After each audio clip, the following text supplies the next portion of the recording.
We are kicking off our 15th and final episode of the season. I'm your host, Jason Duhe, alongside me, head coach Frank Monaco. This is the Let's Be Frank video podcast, and it's been an exciting year of action for you. We've gotten to cover a lot of topics, Coach, and now we're in the final stretch, and it was a great set of games in the Superdome. We're going to preview some bowl matchups and discuss some other topics that we normally do. We'll have Football 101. We'll have our question of the week. And, of course, we're going to have special guest, head coach Dwain Jenkins of Lutcher, who just won a state title, and he's won quite a few there at Lutcher. But, again, a very exciting show. And, Coach, it feels like we just started this yesterday, and it feels like it's been a very quick ride for us, but it's been a lot of fun.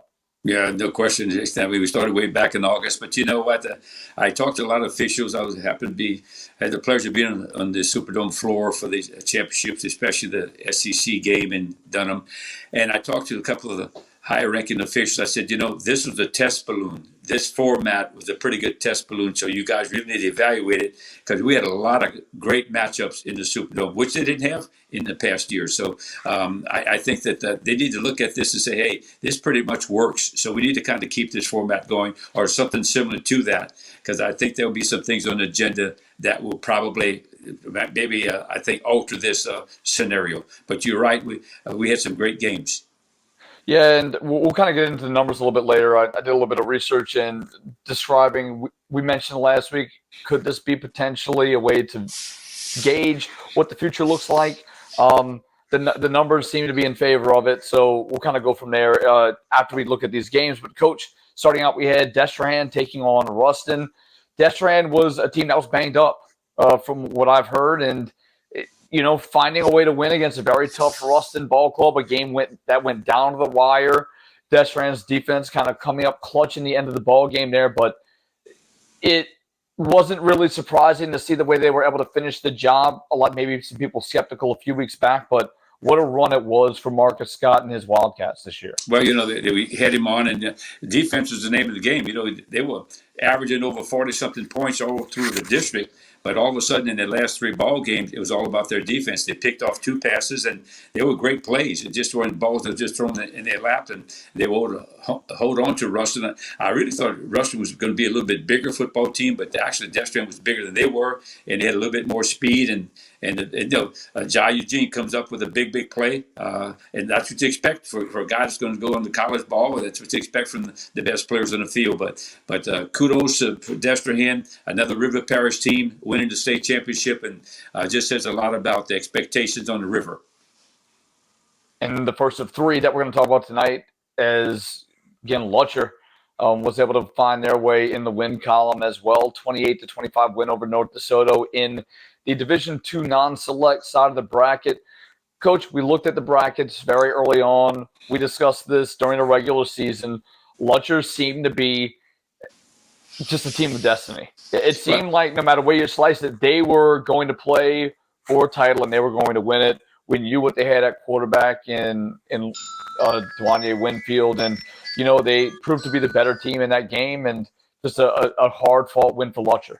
Well, I think, talked to Coach Jenkins about this, and even, right after the ball, I texted him in the whole deal because he's a phenomenal person and a great offensive mind. But they threw the ball on North DeSoto, and they came up with some big plays. They went over the top of them a couple of times, even though they got a quarterback that they affectionately called Lunch. And, he ran the ball in the semifinal game 45 times. Well, the other night he was responsible for a bunch of yards. They had over 400 yards of offense, but so did North DeSoto. So it was North DeSoto made a push at the end. Lutcher trailed. They trailed in that ball game at halftime and came back with some big pass plays. And their defense got a couple of big stops and a big turnover. And lo and behold, they're the state champions, and they deserve that. Coach Jenkins moved up in class from last year, and I think the move up itself helped them because they got into, I think, a more favorable bracket.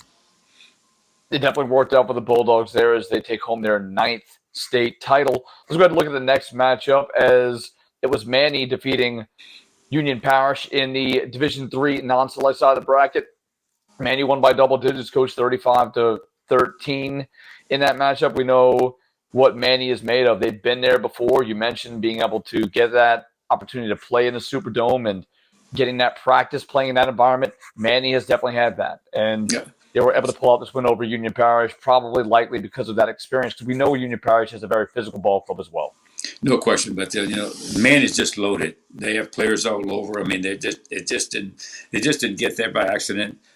They earned their way, but they're very loaded. They're well coached, but they have some tremendous players on that football team, and they have the luxury of having a lot of kids come from different places in their parish, so to play football. So they have a big attendance zone, and I think that's a big difference there. And Union Parish, we knew they would be physical. We knew that they're probably going to be in the Superdome. The game was close. Now at halftime, it was only one touchdown score. But I think Manny just kind of turned it on at halftime and said, "Hey, we're better. We're better than they are. We need to stop this great running back." And they did that in the second half. Looking at our next matchup, we had Oak Grove taking on Homer in a Division IV select side. Oak Grove defeated Homer 17-0 in that one. Coach, a little bit of a surprise. I know Homer had been putting up a lot of points in this game, but Oak Grove, a staple in football, and were able to pull out this win pretty handily. No, you just said it. This game it really wasn't that close. It was one of the games that probably was not. Homer didn't threaten very much. But remember this, you just said it. Oak Grove has been there. They've been there. I mean, the guys expect it. The coaches expect it, even though it wasn't the exact same staff. But they've been there. So it's kind of an easy pick when they understand how it works. And when you go to the Superdome, there are a ton of distractions from the outside. Things like tickets and parking and things like families. Where are you going to meet before the game? Where are you going to eat? Where are you going to sleep? And they're coming from the furthest distance that you can come from in Louisiana. So, but they know how to do it, and I think you have to favor them in games like that. And it was a big win for that program as they were the Division IV select. Coach, it gets very tongue tying saying these new formations and brackets. But let's go ahead and look at the select side of the bracket. Coach, in Division I, it was John Curtis defeating Brother Martin 23-0. We kind of mentioned Brother Martin found himself on the favorable side of the bracket and were able to carve out a direct path to the Dome. John Curtis, I think the question that we mentioned was, are they going to be able to have enough steam at the end with the side of the bracket that they played, finding a way to beat a very talented, or some would argue even the best team in the bracket, which was Catholic after their win over Carr. And not only did they show up, they beat Brother Martin 23-0. So an impressive win for John Curtis and add yet another one to their trophy case. No question. I mean, kudos to Coach Bonise and to get his team to the finals because, regardless of what the bracket was, they had to play to get there, and they did. And they beat St. Aug, which was a team that actually beat them during the year. So kudos to them. But, John Curtis dominated the game. The score was not really indicative of the game. I think Coach Curtis at the end kind of put in some subs at the end. He could have easily scored again. But the game was dominated by the defense of John Curtis, and Brother Martin couldn't get that great running back Lambert going. But kudos to them because they fought hard in the ball game, but they just couldn't get any significant drives. So John Curtis was definitely the better football team that night. Yeah, and I want to make a clarification that you kind of mentioned. There's no gimmies in either side of this bracket. And we discussed the favorable side, but that's because the bottom half had John Curtis, Carr, Catholic.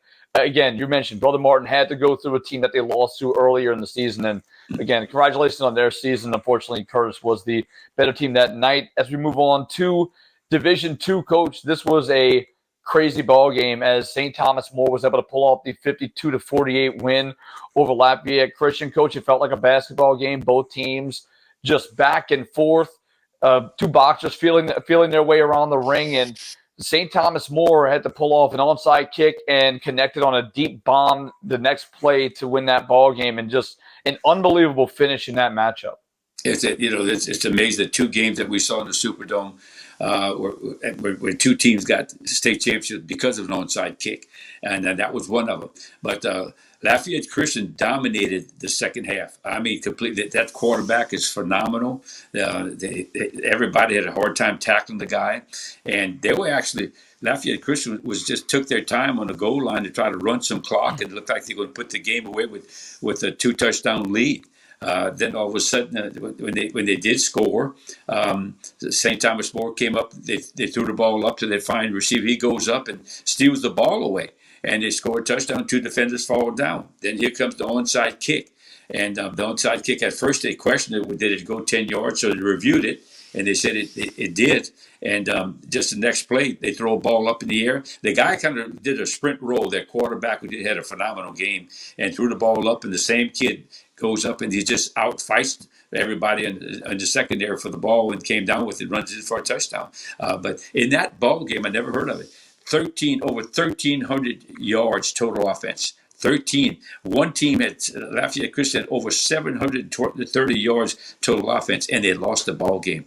I mean, I'm amazed by it. In fact, a sad note, I learned today that Coach Falk has resigned. I don't know if he's going to stay at the school or not, but he's resigned as head football coach. He's a tremendous guy, class guy, and I hate to see him not be in coaching.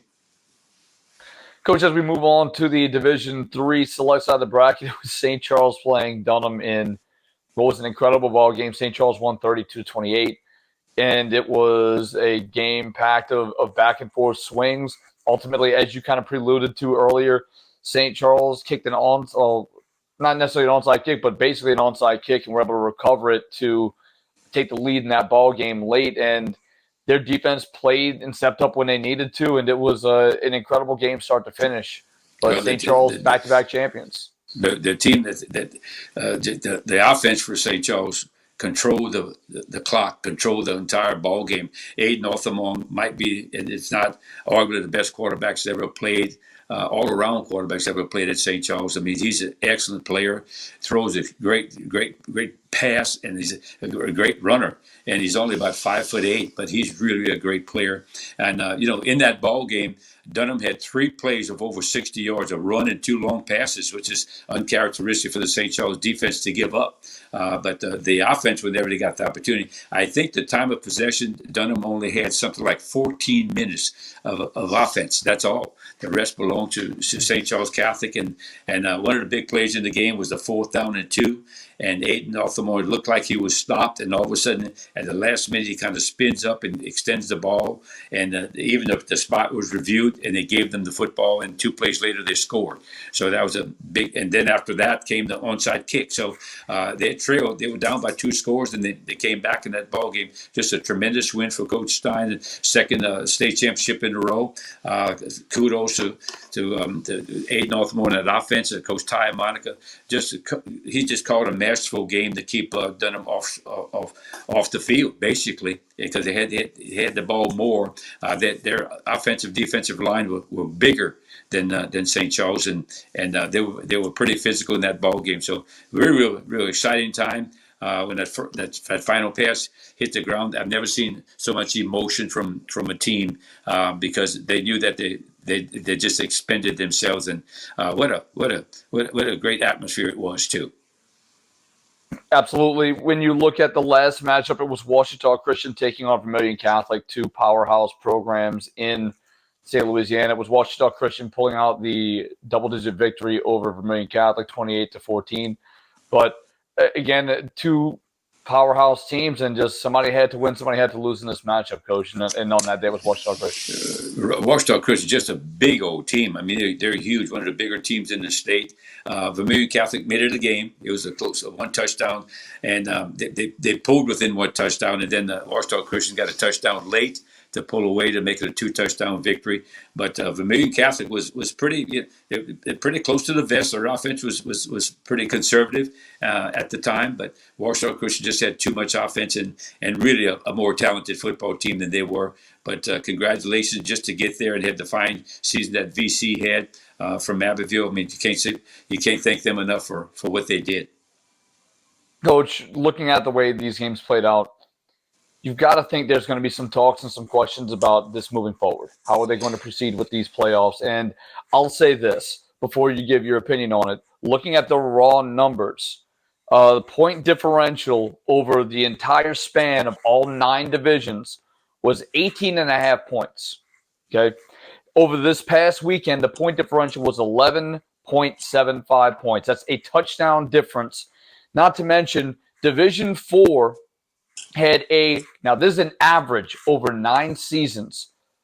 The point differential average was 34.5 points in that championship ball game. Um, Division, that's unbelievable, Coach. The fact that that was a point differential over a 9-year span, and that was a 14-point game Well, in Division 4. So I hope that we see either them continue this path or have those serious discussions about either going down to 4 divisions completely or just going back to 5 divisions. Because again, I do think we saw a lot more competitive football in the Superdome this year. Well, I think that the biggest thing the coaches like, they eliminate the buys in the bracket. They eliminate all those holes that they had there. Play every week if you can, even though there were buys at the beginning because you earned it. If you were high enough seed, you had that. But they like the fact that they didn't have like in past years, you had a bye week prior to the state championship game. So you were kind of inactive for a long time, and players and coaches wanted to play because they're in the routine at that time. It actually extended the season. There's talk about maybe going to doing away with districts, and there's also talk about making districts bigger. I think most of the bigger programs, they want bigger districts because it's hard if you have to find if you had to find 10 games. I mean, that's hard. Your phone is not going to ring if you've got a real good program. Nobody's going to call you. You got to call them. But if you have a bigger district and you only have to find 3 games, that's pretty. That's doable to find 3. But you got to find 5 or more games. Most of those games are going to be against juggernaut type teams that you don't match up with. And that's who's calling you. So there's going to be a lot on the floor. There'll be some amendments and to those things. And I haven't seen the total agenda yet, but that's going to be discussed in January.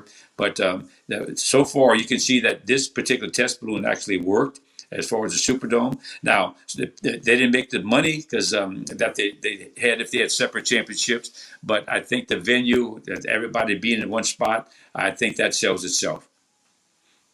And again, it was a great event this year. And again, hopefully we see it continue to push closer together as opposed to separate once again as they move forward. Coach, let's go ahead and take a look at some college football.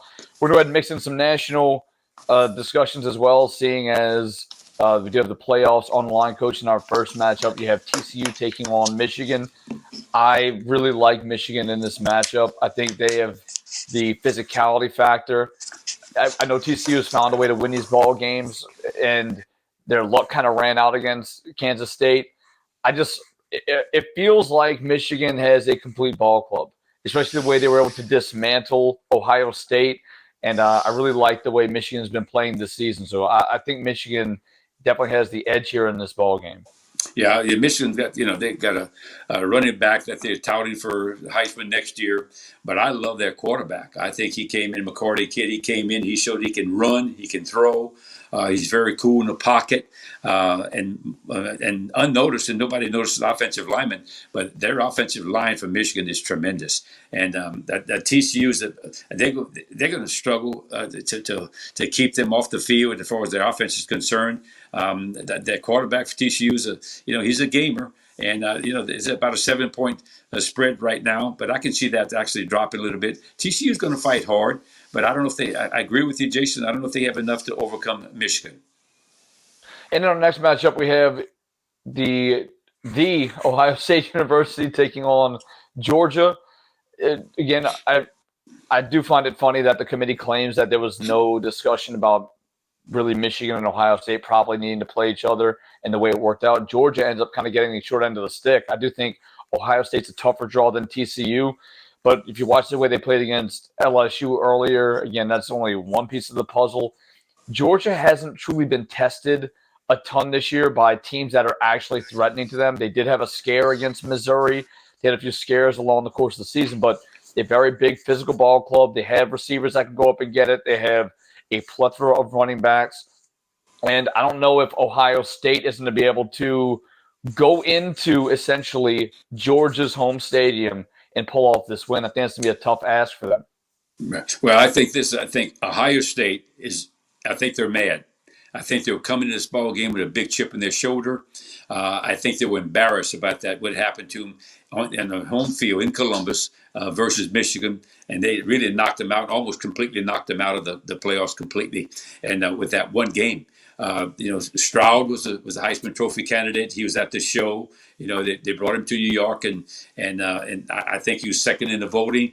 And even though I don't think he deserved it, I don't think the guy that won it deserved it. But on the flip side of it, don't ever count out Ohio State. And if I'm going to bet on this game, I'm going to actually take the points in Ohio State.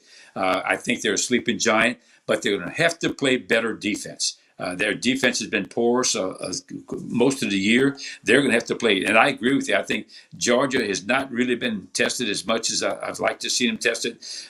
They had a schedule that would allow them to get up for the big games they had to, because they didn't have these consecutive juggernauts that they had to play. So I think that the schedule really favored Georgia. But if Ohio State comes to play, I really think they're going to play with that chip on their shoulder. I look for a big upset here. All right, and when you look at some of the local games, Coach, you have LSU's going to take on Purdue in that matchup. Coach, we were kind of discussing, it's hard for me to even look and break down and analyze this game too much because I don't know that a game is going to happen with the way things are working out, with the way the transfer portal happens. And Purdue, new coaching change, a lot of the staff is leaving. And what happens if half the team leaves? What happens if the head coach takes the entire staff with him before the bowl game? I mean, there's a lot of questions, but if you look at the game on paper, LSU has a lot of guys that are leaving.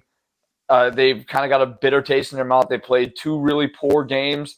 There's kind of a chance for them to redeem themselves moving forward to next season. I like LSU in this matchup.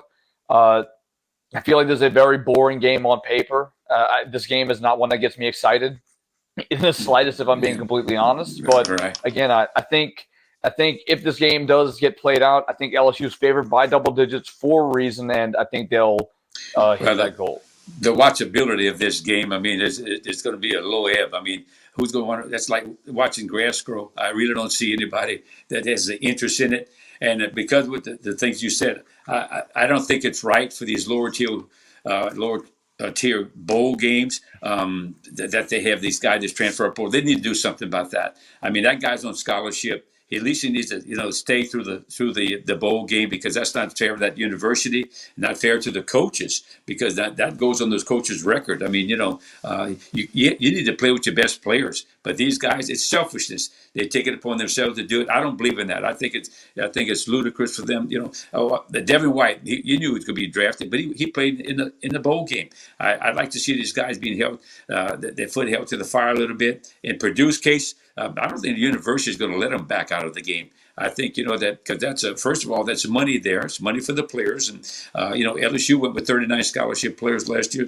They might have to do something similar to that and just show up and play. And but the bottom line, something that's to be done, these lower tier games where guys are opting out or they're transferring and they're not playing, and that sort of thing. And listen, a lot of these guys are transfer portal because they're second or third team. They realize what it's all about. And that sort of thing. I mean, that's a story for another day, but I hope they play it.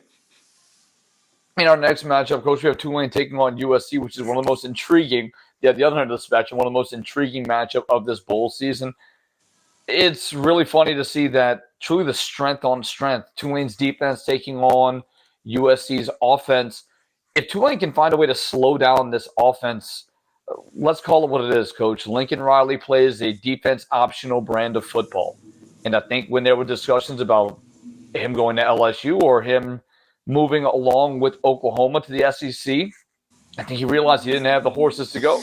The brand of football he wants to play is best suited for the West Coast. Put up a lot of points. You can put defense out there, and that's why he got hit in the mouth against Utah. And it would not shock me one bit to see Tulane come demand that you have to play some defense against us. We're going to slow you down enough and allow our offense to score some points. And again, I think this is going to be a very interesting ball game, regardless of what the spread or the national media is saying. Tulane won this game. It means a lot to them, and I'm excited to watch it. I think that USC, number one, if you saw the championship game against Utah, they look like a JV football team. The Heisman Trophy winner bowed out of that ball game at the end, and they gave them the Heisman Trophy, which on the West Coast we don't see a lot of them because all their games are late, and we don't. So they're 2 hours behind us, so we don't see a lot of their ball games unless you stay up late or you watch ESPN forever and Sports Center. But the bottom line, I mean, they were turning down tackles against Utah. They look really, really pathetic against Utah. And if they think they're going to play like that against Tulane, they're in for a rude awakening. Coach Frisch has done such a phenomenal job of keeping his guys focused and keeping them in the house. I mean, you don't hear all this stuff about that program, but this guy in the transfer portal, this guy in the transfer portal, this guy opting out for the draft and stuff like that. And maybe they don't have the players that are draft eligible, but they want to play, they want to win. And kudos to him and that staff for keeping it together. So I look for Tulane to give them everything they want, even though I know USC's got a bunch of NFL guys, got the Heisman Trophy winner at quarterback. But I think Tulane's going to get after his butt. I can't wait to watch it play out, and I really think it's going to be a good ball game. I'm excited to see that one happen. We're going to go ahead. This will be the end of the first segment. Again, as we come up next is going to be our interview with head coach Dwain Jenkins of Lutcher as he comes off of his state championship. And we'll have the impact of football on a small community in our Let's Be Frank segment and football terminology in Football 101.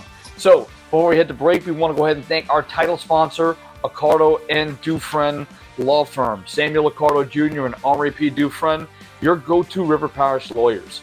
Experience, tenacity, and results. Sammy Accardo and Henri Dufresne provide comprehensive legal services in personal injury, hurricane claims, business litigation, successions, and estate planning. Our trial experience, know-how, and commitment to protect and serve our clients is unparalleled. We provide complete real estate, title, and escrow services through our affiliate, State Title LLC. The River Parishes is our home, and serving our communities is our passion.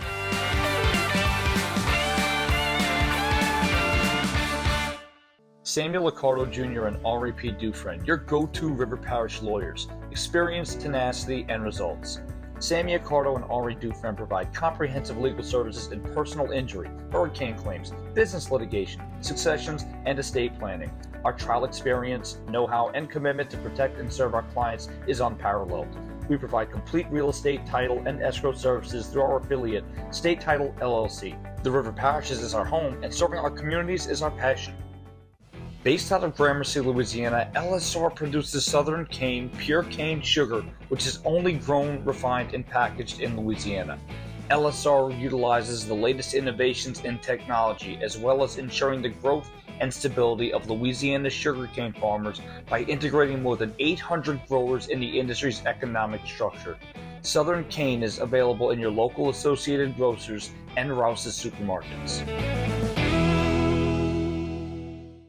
Since 1972, Riverlands Insurance Services has been dedicated to securing the best insurance products and services available to protect you, your family, your assets, and your business. Our goal has been to establish a strong relationship and partnership between you, the insurance company, and our agency, creating a circle of success that prepares for disasters before they actually happen.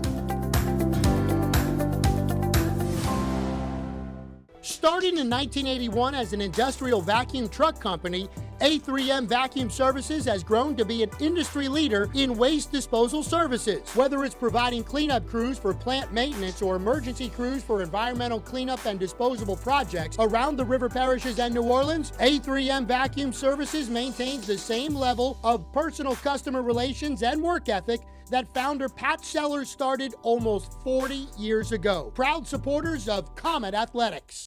If you're looking for commercial or residential dump truck services, go with R&K Construction. This family-owned and operated business has great trucks and are big supporters of high school sports. Smoothie King LaPlace thanks the community for 29 years. Through the good times and the toughest times, Smoothie King has been here to serve our guests. Whether you're looking for a keto-friendly smoothie, a recovery smoothie, or a healthy, refreshing snack, Smoothie King has you covered. Discover all the ways to be your best self and rule the day with Smoothie King. If you're in need of storage space at your home or business, stop by and visit with the good folks at Acadia LLC. Seth Boudreaux and his employees are there weekdays from 9 a.m. to 5 p.m. and Saturdays from 9 a.m. to 2 p.m. Give them a shout at 985-359-1333 or visit them at 1301 West Airline Highway in LaPlace.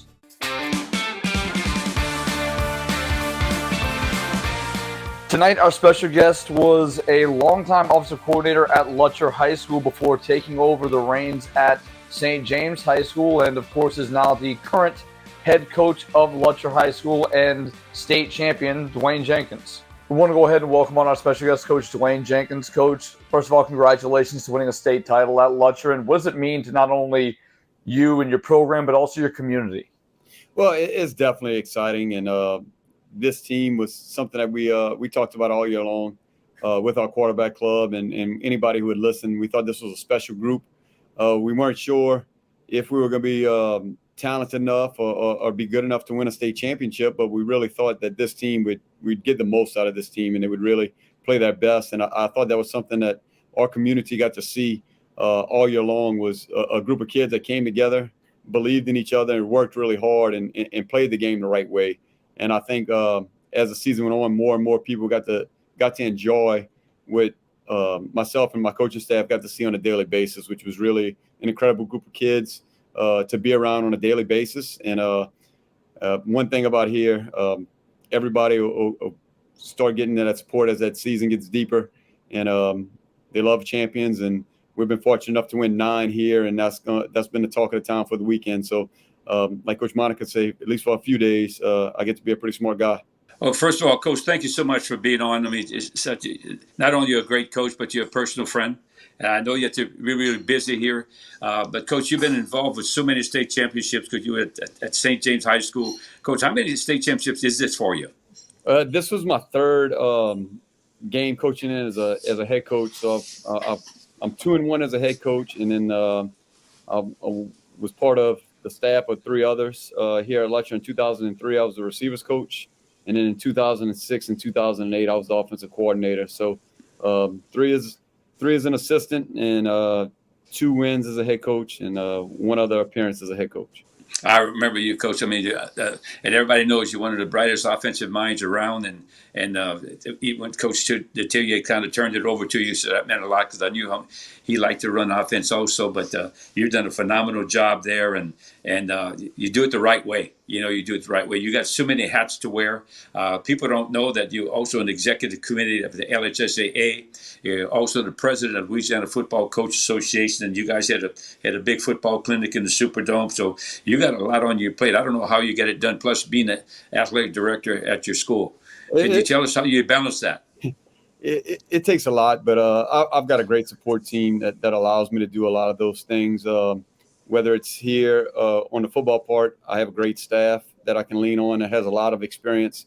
And that was one of the things that I talked a little bit about during that prelude up to the state championship. There was a lot of talk about our opponent and Coach Dunn and the success that he had and the opportunities that number of times that he had been to the Superdome. But I felt like we were in a good place because I had a staff that had as much experience as they had in the Superdome as well. So that helps on the football side of it when you've got a great staff. On an athletic director side, I have a great assistant athletic director, and Ms. Michelle Claymore. She's able to help keep some of that paperwork. You have to have a great administration to help support a lot of those things as well. And then everything else, this as well as anybody, that you have to have a great coach's wife to be able to wear those hats and do those things. Fortunate to be the current president of the LFCA. I know that was a position that you held once upon a time as well. And I think it's important to have that voice and have that opportunity to continue to grow our profession. And that's what that LFCA's main mission is. And then the opportunity to serve on the executive committee is something that I really didn't think a lot about when I got into coaching, but the opportunity to help give a coach's perspective to that group of principals is sometimes much needed.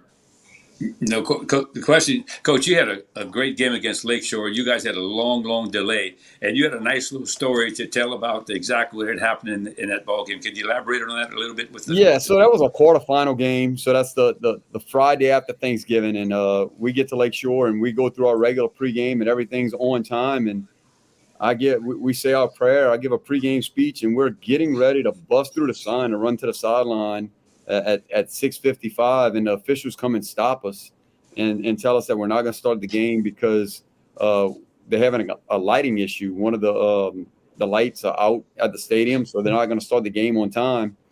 And as we continue to wait and sit around, I start trying to figure out when this game's going to get started and when the game's going to play out. And I started figuring out that we probably won't be at halftime until about 9:15, 9:30, and most high school games are over by that point. So then I started getting concerned about nutrition and what my kids would be like in the second half. So I went to my trainer and a couple of guys that help out with the chain crew and equipment trucks, and I'm like, we need to figure out something to feed the kids at halftime. And Len LeBlanc, one of the dads, he helps on the chains on all our away games. His son Carson's a starting receiver for us.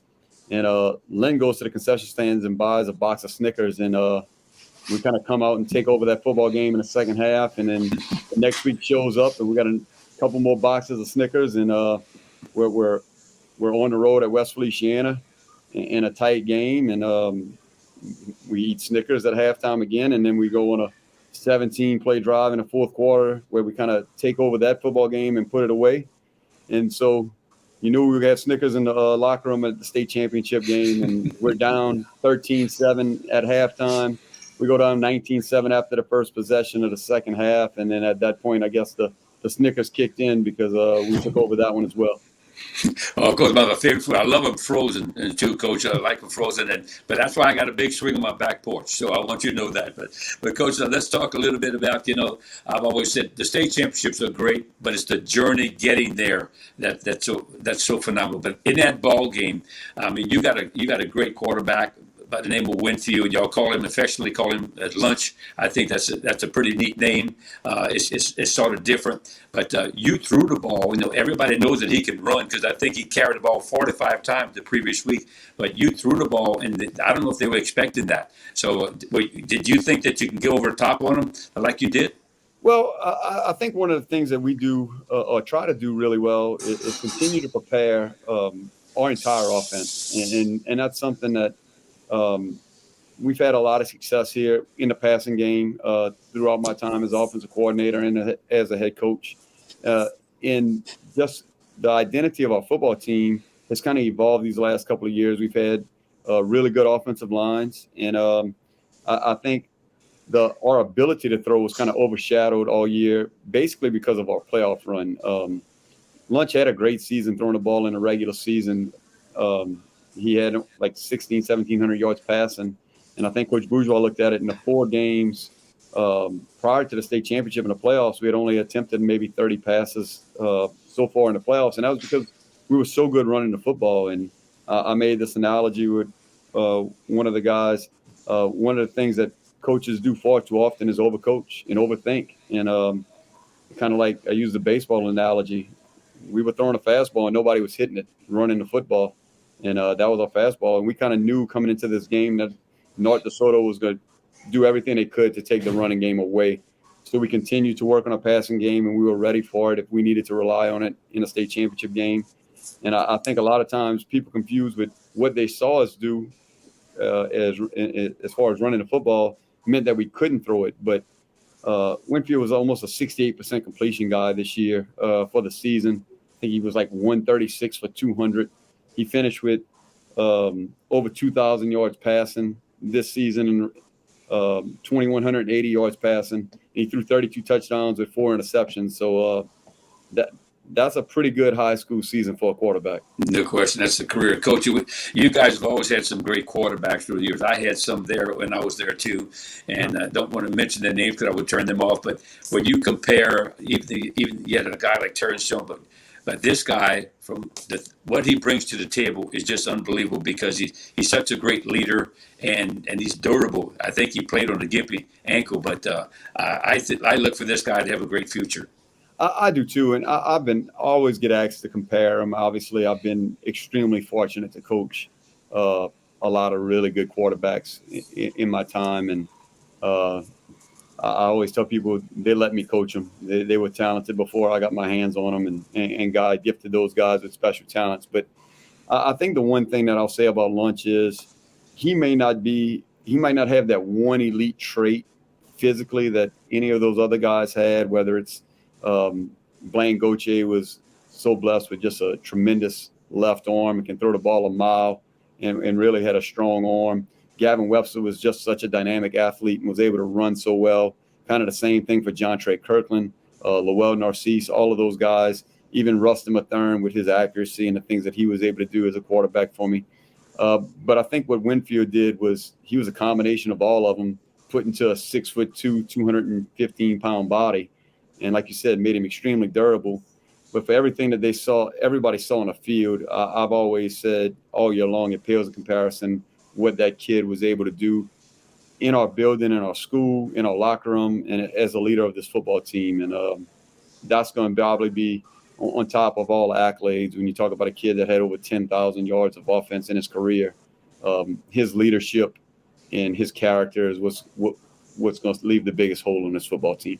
No question. Coach, just shifting gears just a little bit, I want to tell everybody about people I think understand the bonfire capital of the world is Lutcher, Gramercy area, and it's been going on for a number of years, and I think they put limitations. I remember when I was coaching at Lutcher High School, I had to put limitations because I lost 4 players for a playoff game one time because of the bonfire. They were building bonfires, and a couple of them got burned. One guy at center pole fell on the guy, so I had to I wasn't very popular at that time until after the season was over with. But how do you work around that with the bonfires during the season when they have to practice? That's always one of the keys here, and really, I really think this year was probably one of those years where you didn't have to tell the kids a whole lot. Our kids were so invested in what we were doing, and depended on each other and relied on each other, and was just great teammates. Nobody wanted to put themselves at risk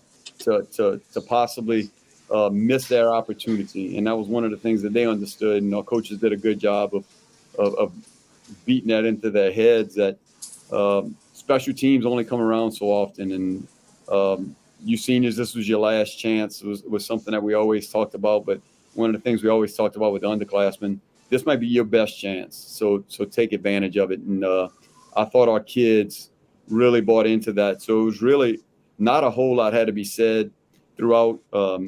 I know some of them still were involved in getting those things ready to go. Obviously, as the season gets deeper and deeper and you get 2 weeks past Thanksgiving, it's time for those bonfires to be built. But I think our kids, and really it goes to the parents and the community, when you get on the roll that we were on, they will probably be extra careful in making sure that those guys weren't putting themselves in harm's way. Coach, I remember 1976, one of my best teams I think I've ever had was at Lutcher. And I think everybody was planning parties and things of that nature because we had won it in 75 and I was assistant then. But then 76 came and we were undefeated going to, I think, game 13 or 14. It was the semifinals back then. And I remember there was so many things going on in the community and they left it on the streets and they didn't play. So that kind of helped us in 1978 because I remember that scenario and said, well, we actually called meetings at night just to get the guys there because there's so many distractions in a small community. But, Coach, getting back, I just think it's tremendous for River Parish football. We had 3 state championships in River Parish football. And I don't know if you realize this, but you guys, there were 4 of you in the passing league. You, St. Charles, and John Curtis were all in the passing league, along with East St. John. 3 or 4 of you won the state championship, and East St. John had a great year. So I think the passing league had to be a big, big part of that, along with that great coaching staff that you have. Yeah, Coach Stein and I talked about it throughout, and I even talked to the staff at Curtis a couple of times throughout the year, and we talked about it. We think because of the way we run our passing league, and it's not the cutthroat, let's go out there and just run things to try to win a 7-on-7 game in the middle of the summer. It's really about developing your program and getting your kids ready to play on Friday nights. And I really think that's a huge benefit for all of us that participate in that passing league. And I think it was evident this year with the success that the teams had that participate in that league. And we kind of talked about it kind of throughout the season, that playing that quality of opponent and that quality of coaching over the summer really gets you prepared for the season. And obviously that's one of the keys. And I said it in my press conference after the game, just how proud I am to be a coach on the River. I mentioned it again today when I spoke at the New Orleans Quarterback Club. It's a special bond. And the 8 schools here, all of us have won a state championship in our history of our school. It's 8 communities that the school is the center and the fabric of that community. So it's important. And because of that, It allows the players to understand how important it is, and it puts those expectations, and expectations sometimes can crush people, but oftentimes it gets people to rise up to the challenge. No question, Coach. I think it's the excitement that it brings to everybody. In fact, I'm going to talk a little bit about that on my Let's Be Frank segment.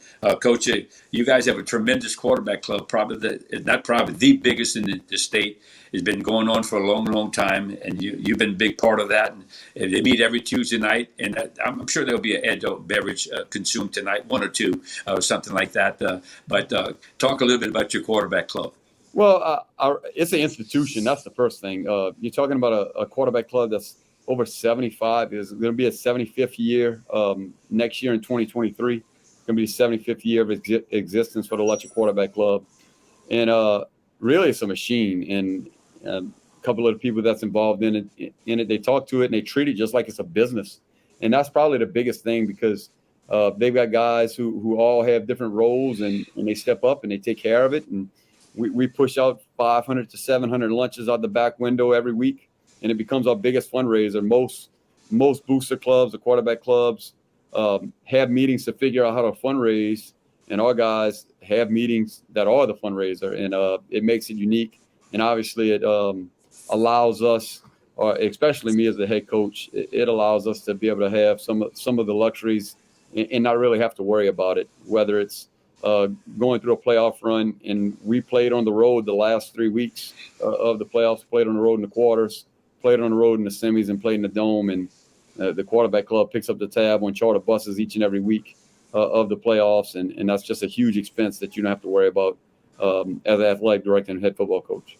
Coach, I don't know if people know this, but it's the same dirty rice and chicken. It's not the same chicken, but it's phenomenal meal that it takes place every week, and people line up. I think you guys sell about 700 out of the back end. Isn't that right, Coach? That's correct. They serve any on a given week between 500 and 700 out the back window, and just like any good restaurant, consistency is the key.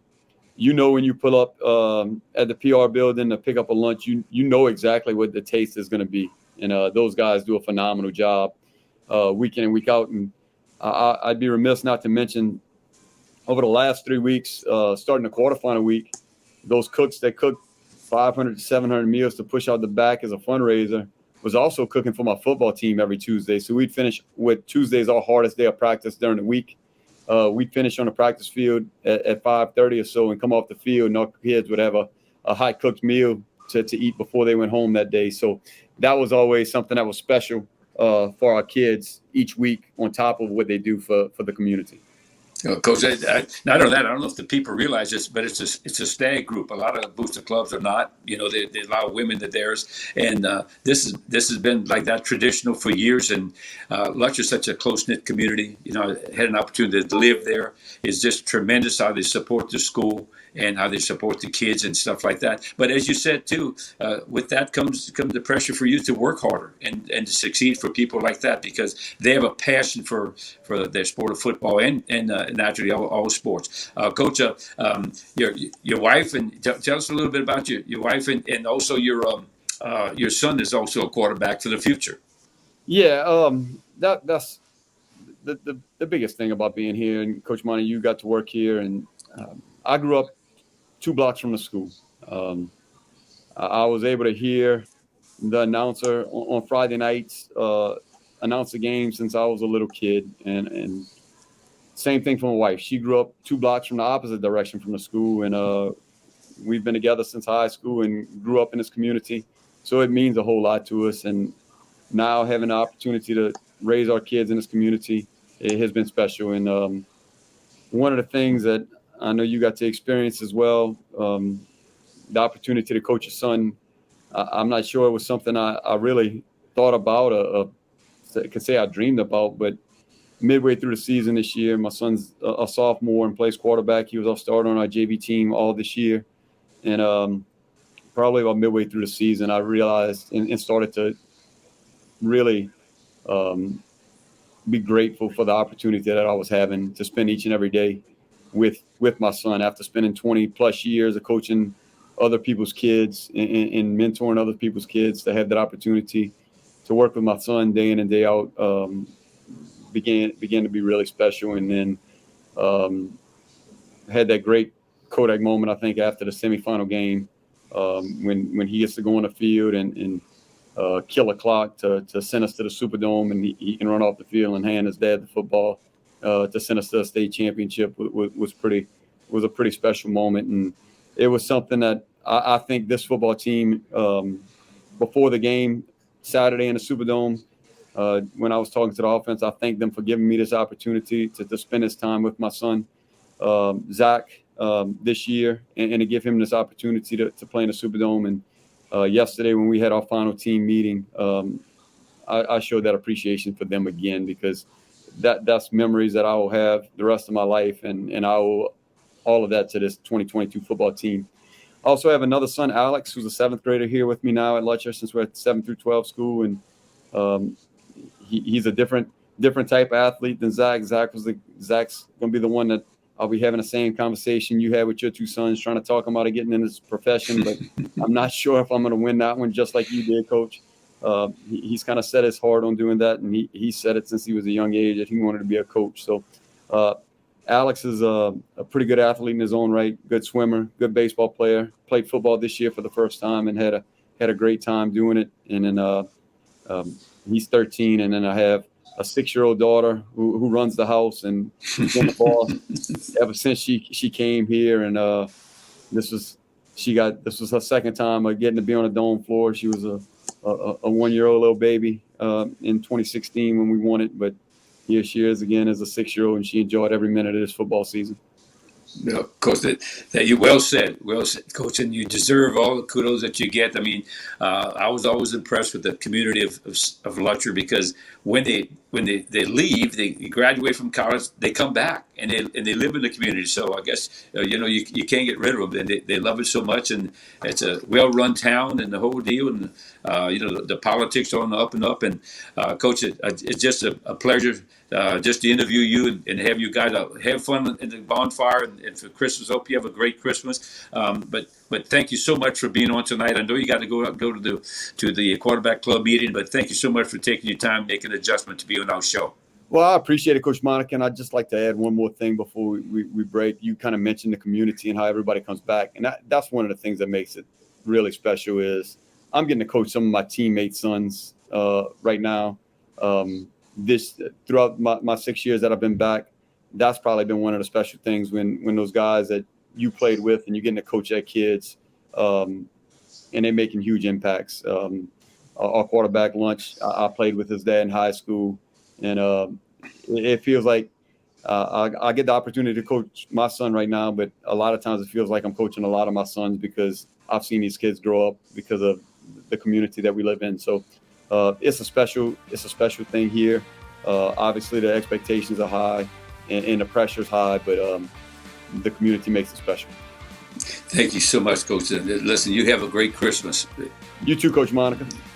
We want to once again thank head coach Dwain Jenkins for joining us on the Let's Be Frank video podcast. We'd also like to thank our sponsor, LSR, for being a part of our show. LSR produces Southern Cane pure cane sugar, which is only grown, refined, and packaged in Louisiana. Southern Cane is available in your local Associated Grocers and Ross supermarkets.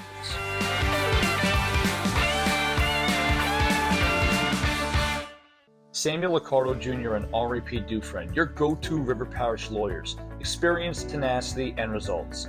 Sammy Liccardo and Henri Dufresne provide comprehensive legal services in personal injury, hurricane claims, business litigation, successions, and estate planning. Our trial experience, know-how, and commitment to protect and serve our clients is unparalleled.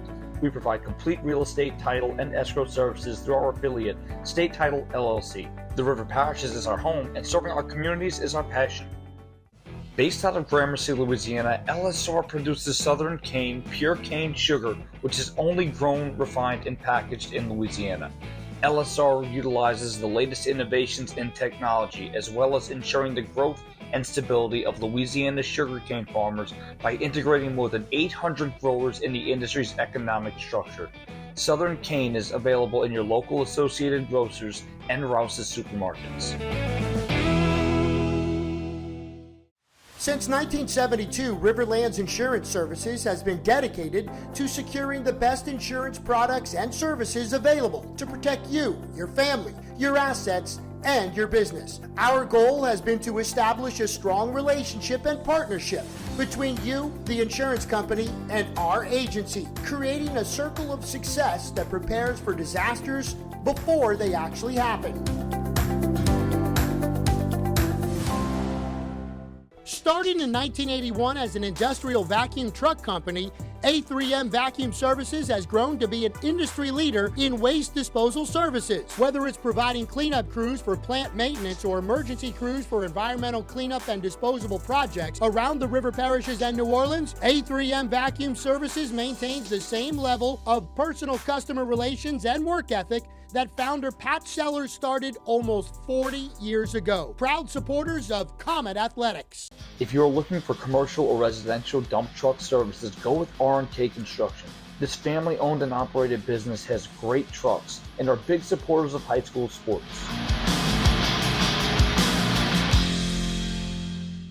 Smoothie King LaPlace thanks the community for 29 years. Through the good times and the toughest times, Smoothie King has been here to serve our guests. Whether you're looking for a keto-friendly smoothie, a recovery smoothie, or a healthy, refreshing snack, Smoothie King has you covered. Discover all the ways to be your best self and rule the day with Smoothie King. If you're in need of storage space at your home or business, stop by and visit with the good folks at Acadia LLC. Seth Bouchard and his employees are there weekdays from 9 a.m. to 5 p.m. and Saturdays from 9 a.m. to 2 p.m. Give them a shout at 985-359-1333 or visit them at 1301 West Airline Highway in LaPlace.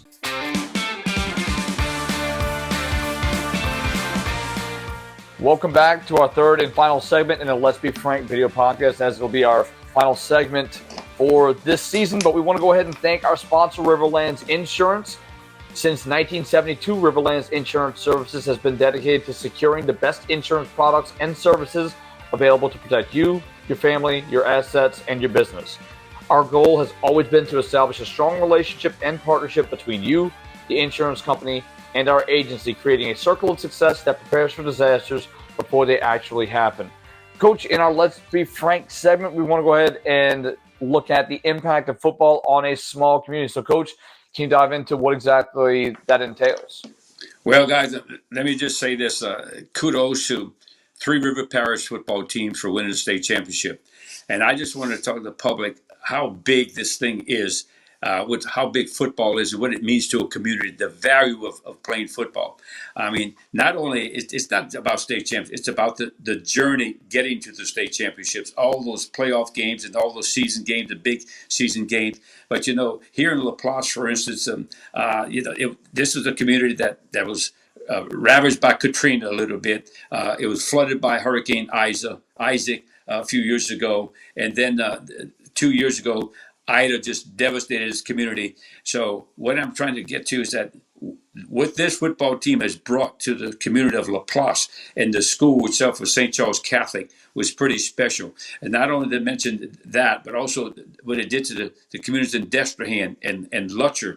And I mean, when you go to the Superdome and you see the place, almost everybody was a ghost town. When you talk to anybody at the grocery store or anybody at a bar, if you talk to anybody at the dentist's office or anywhere you went, they say, I'm going to the game from these communities. So people don't realize the impact that football, the value that it brings to a school and to a community, and the pride. Everybody's talking about they wear their school colors, the pride, and they're proud to say we're in the Superdome.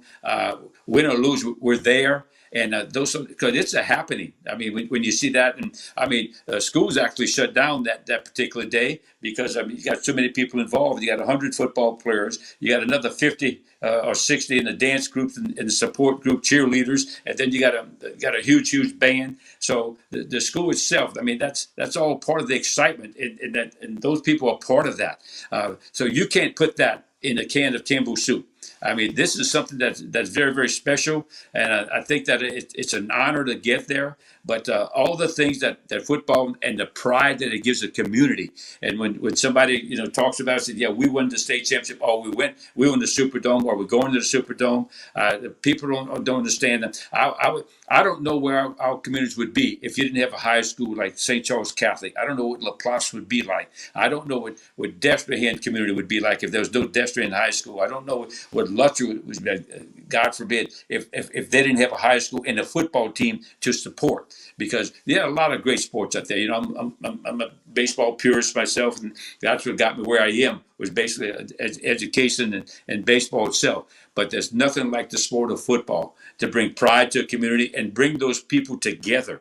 And that was a big thing. I mean, it's the things that you saw there. You see the alumni. All of a sudden, you don't hear anything about the alumni all year long. All of a sudden, alumni is calling for tickets. I mean, there are people, the police officers and escorts and parish presidents and the dignitaries. They all want to be part of that because they want to be there because it's a happening. So getting back to it, the bottom line is this is one of the big values of football in high school. What it brings to a community and what it does for a community, and how happy we are to be part of that, especially if you have some ownership in it. And we all take ownership in it. Even if you're a fan, you might not have a relative out there. You might not have a son or daughter on the dance team or something like that. But we take ownership in it because we're a fan. That's my team.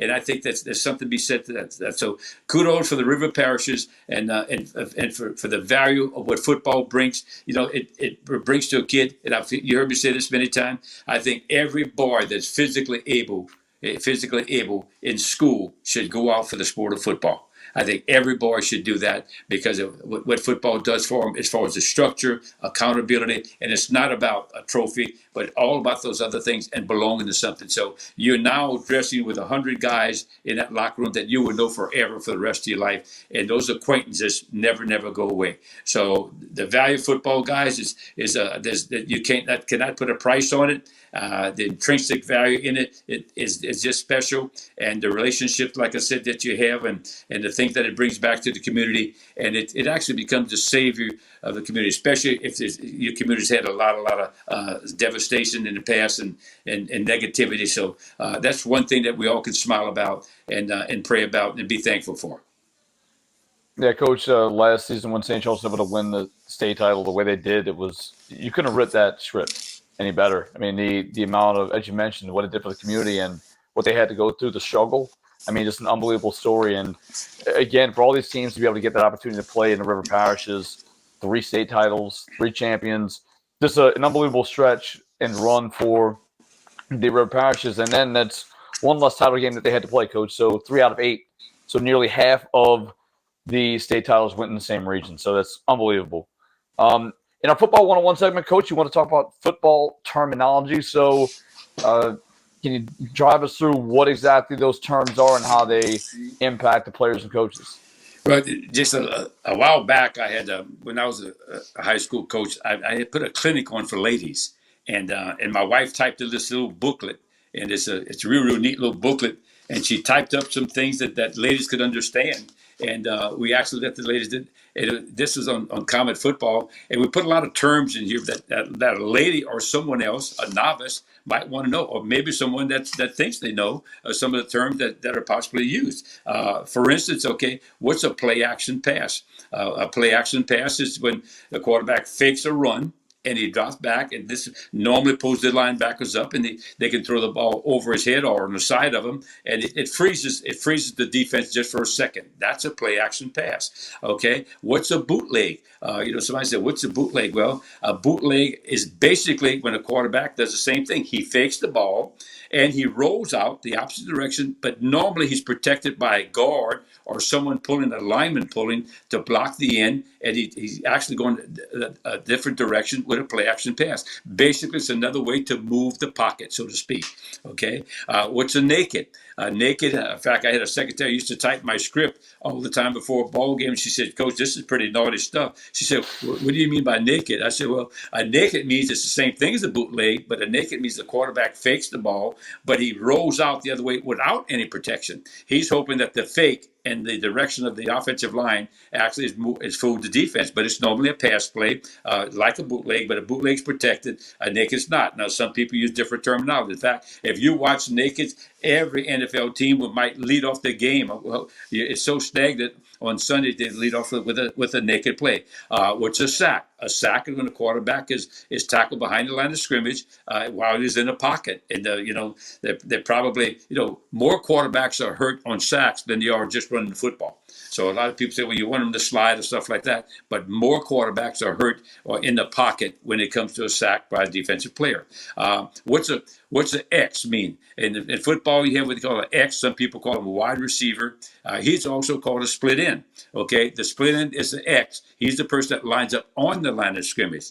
The Z is on the other side of the X in most cases. He could be on the same side, but he's off the line of scrimmage. The Z receiver is one that could go in motion because he's off the line of scrimmage. So you see guys use a ton of motion. So that's an X receiver is a split end. A Z is a flanker and a guy that can go in motion, and he's lined up off the line of scrimmage. What's a tight end? But my secretary said, Coach, that's another a naughty term, a tight end. And he said a tight end is position. A guy is an eligible receiver that lines up right next to the tackle. That's eligible. He can block, but he also can go out for. He's one of the 5 eligible receivers on the football field, but he's normally used for blocking in cases. The term counter trade. What does counter trade mean? Some people call it jab OT. Counter trade means it's a pulling of a guard and tackle and lead the back.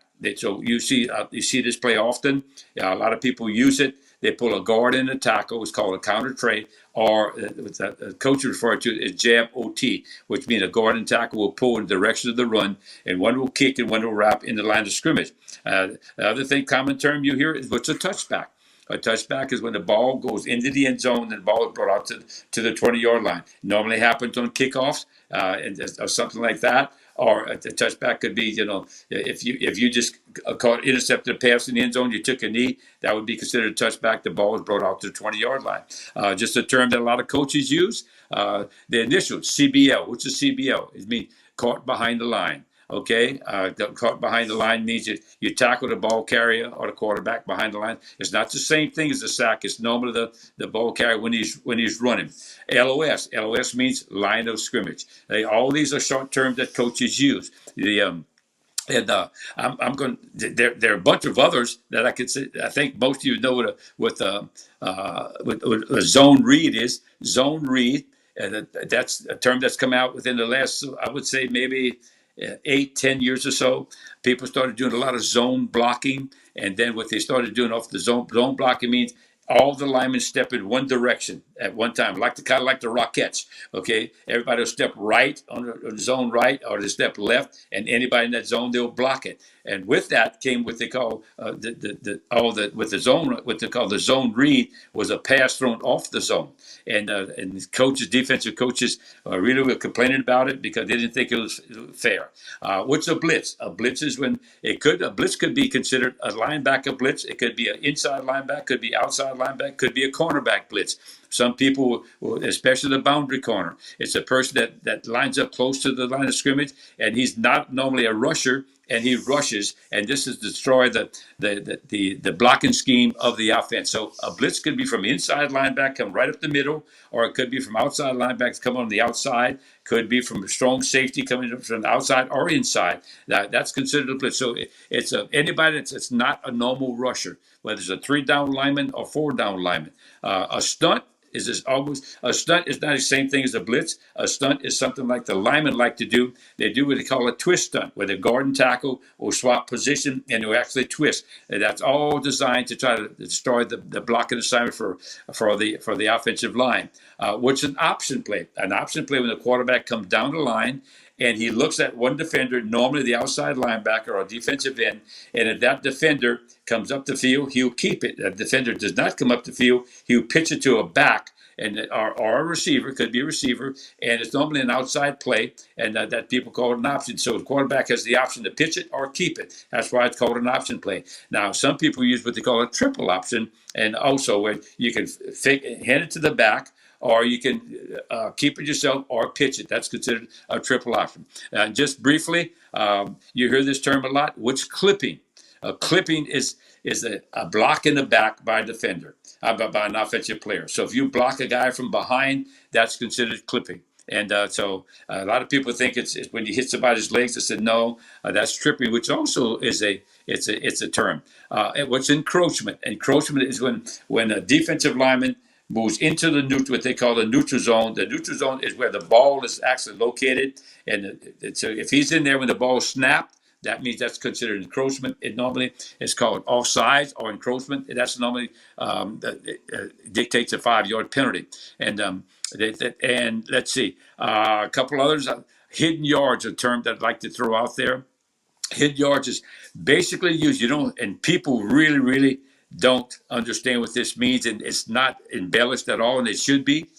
That's when the guy returns a punt, for instance, and it's supposed he returns a punt 30 yards. Well, it's not. There's no category for it. It doesn't show up in the yardstick and on Saturday morning, but he just gained 3 first downs for his team. Or a kickoff return, he returns it all the way to the 50-yard line. Well, now you're playing on the 50-yard field rather than the 80-yard field. So those are hidden yards by the return team and special teams. And hidden yards is very, very, very, very important part of the game, and people don't understand what they are. There are a lot more terms than this, a lot more, but I'll cut it short for tonight. But that's kind of our Football 101 segment for tonight.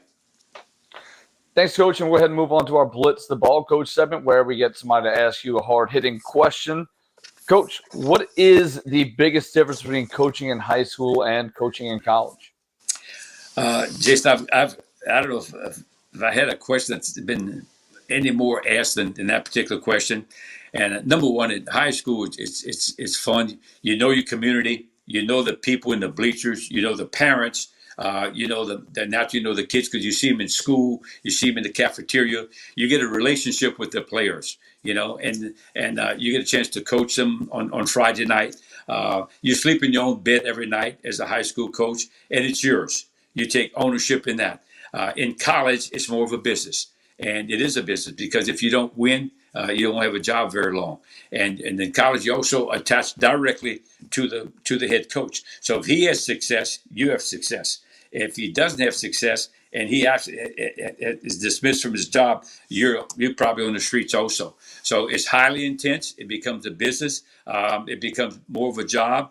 You work a lot of hours. You spend 16 hours a day, sometimes sleeping in the office twice a week, which I had to do. But it's people chase their star and hope that maybe one day that they'll become a college coach. Also in college, it involves a lot of recruiting. They say you recruit or you perish, and if you don't recruit good players, it doesn't matter how good a coach you are. You have to have good players if you're going to win. So there's a big difference there. I tell this to high school guys and said, listen, only 2% of all high school guys earn college scholarships. But the good thing about a college scholarship, it pays for everything: room, board, books, tuition, everything. It even gives you money now. With all of the other stuff, the NIL stuff, I mean, you can actually make a living which I don't agree with. You can make a living being a college player and even on top of your scholarship and giving you a degree. But it is a business, and they own you. I used to tell them, remember, that college, that university, they're giving you a scholarship. When they sign you and you sign that NIL, which stands for National Letter of Intent, you can only sign one of those. When you sign that, they actually own you. So they tell you that once you're there at 1 o'clock for a meeting, you have to be there at 1. If they tell you have to be on the practice field for 3, if they tell you need to be in the weight room at 5:30 in the morning on Tuesday and Thursday, you have to be there. They actually own your time. They tell you also when you have to take your classes. Now, there's exceptions to those rules because if there are labs and stuff, they work around that. But most of the time they said, well, listen, I would like all your classes to be done by 1 o'clock in the afternoon. So there's a trade-off there. But the bottom line is that there's a big difference between high school and college, and it's just a little bit more pressure in college to have success. But I shouldn't say that because in high school the pressure is self-imposed. You put the pressure on yourself. But I don't think there's anything better than Friday night lights. I don't think there's anything better than the intensity of a big ball game on Friday and winning, because it involves so much of the community. And you see kids, you see parents, you see the alumni, you see the faculty, and you see them basically on a daily basis. But bottom line, I wouldn't trade a high school coach for anything. Thank you, Coach. And let's go ahead and move on to our Thanks for the Memory segment, where you want to talk about some great plays from the past. So, Coach, can you tell us what those plays are and how they impacted the game? Well, I'm going to eliminate a lot of great plays over 50-something years, Jay. So, and I hope that people don't get mad at me. But I'll just start off. And when I was a head coach, started off with 75 in the state championship game. We were playing. Lutcher was playing, and we called a tackle eligible pass. Tackle eligible pass, and at first it was called, and I was the offensive coordinator then, and the coach said, "Are you crazy?" And they said, "We called it." I said, "Well, they called a timeout. We saw the alignment that they had. We saw it was there. So sure enough, we ran tackle eligible pass, and it went for a touchdown. So that was a big moment. And the guy that caught it was a guy by the name of Keith Showard. 1977, we had a quarterback by the name of Ken Vick there. We talked about in this program before. He threw to a good friend of mine, Buckwheat Clayton, with 4 seconds left to go in the ball game in a muddy field. 2 defenders went up to catch it. He was behind him. He catches it, runs for a touchdown. We win the game 13 to 7. Ken Vick there again, the pass to St. James with 8 seconds left to go in the game. Again, to Buckwheat Clayton on the corner ball, and we win that ball game. Came back from a 20-0 deficit to win that ball game. Larry Fauché in 1978 state championship game. Scoop and score, picked up a fumble, ran it in for a touchdown. Larry Fauché went a great sponsor with LSR. Was a big hero in that game. We went on to win the state championship on one of the coldest nights you've ever been a part of. John Howard broke up a pass at St. Charles Catholic, a 2-point play against St. James against a guy that was going to University of Idaho, the D1 receiver, 6'2", and he was only 5'7". How he broke it up, we don't know, but it was a 2-point play. Jarrett Noel was a guy who he ran down the fastest player in the state from St. James, sent us to the Superdome. They ran a reverse on the very last play of the ball game. No one could catch him. And somehow or another, Jarrett was actually on the ground on the 50-yard line, got up and chased him down. And Casey Roboto made him chop his feet, and we tackled the guy on the 3-yard line, and or else we'd have lost that ball game. Casey Roboto, with 10 seconds left to go in the halftime, the Riverside Academy punted to him, and Casey took the ball and ran it all the way for a touchdown. We didn't, at the time, we didn't anticipate the punt, but it was a 78-yard touchdown that Casey Roboto had. He went on to play at Tulane, had a phenomenal career. Elliot Preer, wide receiver at Jesuit High School, with less than a minute to go in the game, he just runs down a pass and completed an 80-yard touchdown pass, an incredible finish to a game to beat Brother Martin way back when. I don't remember the date there. Mike Smith, a guy that is still coaching now, played at Kansas State, was a great receiver for us. Against he and Ricky Shadova against St. Aug combined for one of the greatest pass combinations we've ever had. And we beat St. Aug at Tad Gorman Stadium on a packed house, and that was a great experience. Greg Keller, a big tight end that went on to play at University of Florida from Jesuit High School against Shaw High School. A big upset at Shaw High School when they had a dominated. In fact, Shaw went on to win the state championship that year. And Greg was a great tight end for us.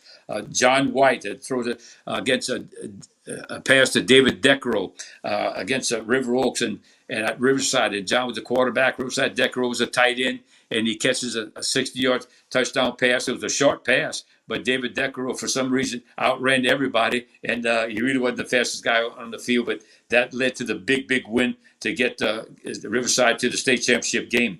Ben Sellers, game-winning field goal versus E.D. White. I remember it like it was yesterday.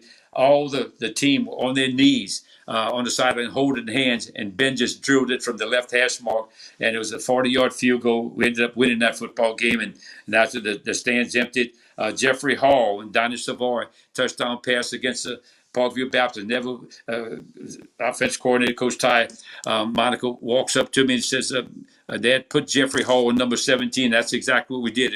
It wasn't a great coaching strategy, but Donnie threw the ball as far as he could. Jeffrey Hall catched it, and that led to a big win.